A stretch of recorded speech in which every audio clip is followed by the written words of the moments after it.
ভাবুন তো, রাবণের মতো মহাশক্তিশালী অহংকারের পরিণাম কি হতে পারে? লঙ্কাতে সীতামাকে খুঁজতে এসে হনুমান বন্দী হলেন, কিন্তু এটা ছিল কেবল শুরু। রামের আঙুল। মাতা সীতা, আমি হনুমান, রামের দূত।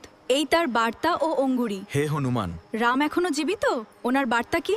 হ্যাঁ। তুমি আমাকে বন্দী করতে পারবে না।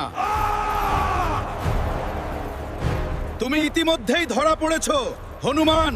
রাবণের আদেশে হনুমানের লেজে আগুন লাগিয়ে দাও। জ্বালাও, জ্বালাও। তুমি মুক্ত, শনিদেব। আমার শক্তি ফিরে এসেছে, হনুমান। নতুন যুগের শুরু।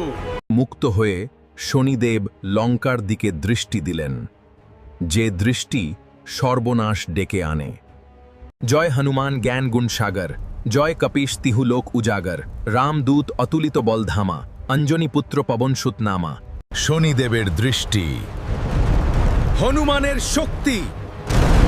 লঙ্কা সম্পূর্ণ ধ্বংস হয়ে গেল।